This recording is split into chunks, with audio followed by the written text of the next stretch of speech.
Hi guys, today I'm going to show you how to clean a petrol chainsaw's carburettor. First, you need to remove the side covers, which are held on by very small screws. The only problem with these is when you go to then tighten them up, again you need to be careful that you don't round the screw off, but still tighten it up quite tight. So once I've took off this side panel, I'll show you what can commonly happen after you've left your chainsaw for about 6 months. As you can see here, there's a slight little bit of moisture on here, but sometimes you can end up with a fair bit of moisture or oil onto it.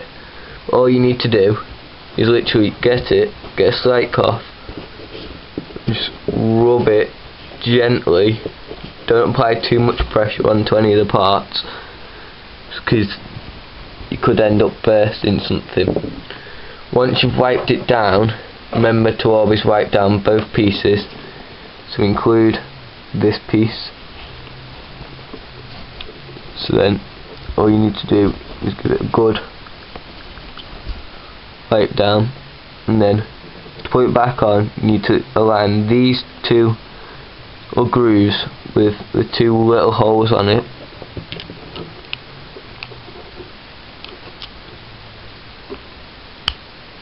And sometimes you just have to pull your throttle a slight bit to move it out of the way. And once you've got the side panel back on, if you screw them up so they're not really tight at first, doing it from corner to corner, and tighten them up evenly, you will end up with a nice free of leaks carburettor. Because one of the common problems with cleaning your carburettor is sometimes you won't tighten up all the screws efficiently, so then you end up with having an air leak, so the fuel won't be imported into the carburettor efficiently, or you end up with a fuel leak where the fuel won't actually go into the engine, it'll just go in and back out through the walls.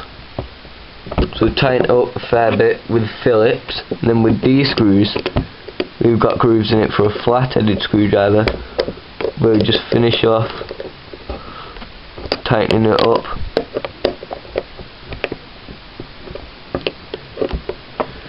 But as long as you've got a good Phillips screwdriver, you shouldn't need to tighten it up.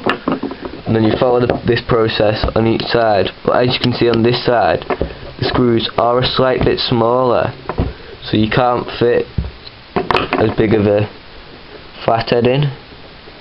And the problem I had last time I had to take my carburettor apart was my flathead wasn't big enough, but at the same time small enough to fit in here.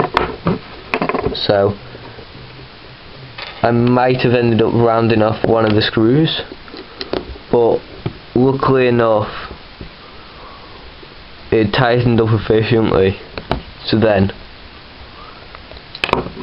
you've got a good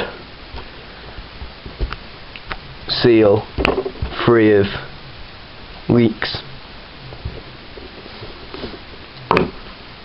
Because when I took it apart at first, as I took off the side panel, I found a lot of moisture here on this part, and literally I had it in a little basin and quite a lot of moisture came out, but already on here was a fair bit of moisture. One thing's a good idea to check on this bit, if that bit's really flexible it's good, but then if it's a little bit hard it's not that good. As you can see on here as well, just above here there's a bit of rubber. Just wipe it off just to make a good airtight seal. You screw it back on, and just remember to put it on the correct way. otherwise it might not fit back on to the onto the engine properly. You start in one corner and tighten up the screws like I did on the other side. Not too tight, but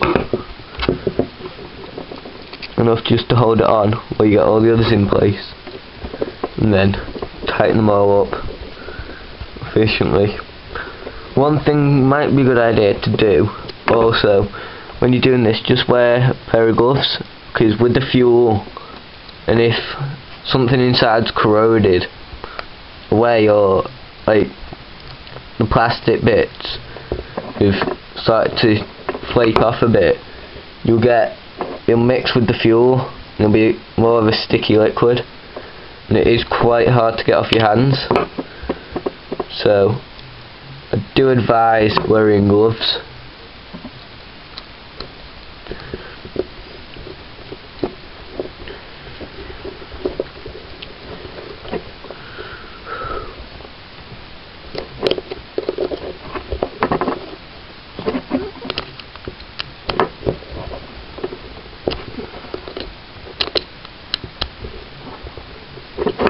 And another thing to wipe as well is your fuel lines. Just make sure there's no dirt or grime in there. And that is it. That's just a sweet little video I made just to show everyone how to clean a petrol chainsaw's carburetor. Thank you. Please subscribe.